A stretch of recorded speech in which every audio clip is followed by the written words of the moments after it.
3। आज का टॉपिक है अपना ब्रेन।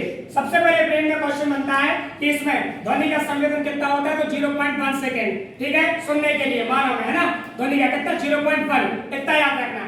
अब यहाँ से अपन क्वेश्चन बनाते हैं कि जो ब्रेन है इसमें एक जो खोपड़ी के अंदर कौन सी क्रेनियम के अंदर सुरक्षित रहता है, जो बाहरी आघातों से बचाता है। अब इसमें याद रखना मेनिंजाइटिस और इसमें ब्रेन के बीच एक द्रव होता है जिसको क्या बोलते हैं, सेरिब्रोस्पाइनल द्रव बोलते हैं। ये भी बाहरी आघातों से बचाता है।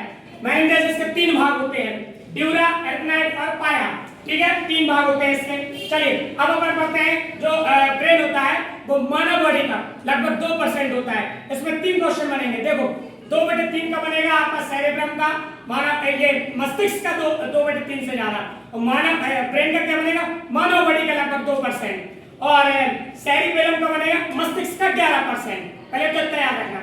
चलिए अब अपन ब्रेन के 3 भाग पढ़ते हैं, अग्र, मध्य और पश्चिम। अग्र के 2 भाग पढ़ते हैं, सेरिब्रम और डायेंसेप्टल।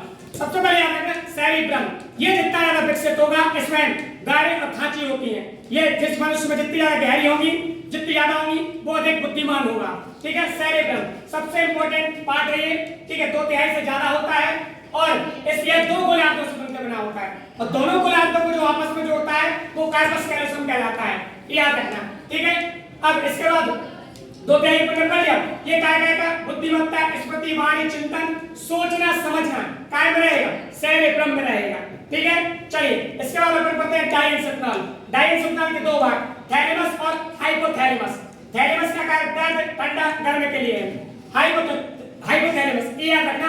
जैसे पीयूष ग्रंथि क्या है, मास्टर ग्रंथि, तो मास्टर की भी मास्टर ग्रंथि कौन है, हाइपोथैलेमस, ये याद रखना, ठीक है। अब ये काय का भूख, प्यास, ताप, गिना, समस्थिरता के लिए ये जाना जाता है हाइपोथैलेमस। इसके बाद अपन पढ़ते हैं मध्य। मध्य के 2 भाग, सेरिब्रल पेंडिकल और कार्पोरा क्वाड्रिसेमिना। कार्पोरा क्वाड्रिसेमिना का के लिए दृष्टि और श्रवण शक्ति, और सेरिब्रल पेंडिकल को क्या कहते हैं, प्लूरा सेरेब्री कहते हैं, ठीक है। चलिए इसके बाद आता है आपका पश्चिम। पश्चिम के 3 भाग पढ़ते हैं, सेरिबेलम, ठीक है, पोन्स और मेडुला ऑब्लिंगेटा। सेरिबेलम ये करता है क्या, पेशीय संतुलन और समन्वय, ठीक है, मुद्रा के लिए शरीर की जो होती है।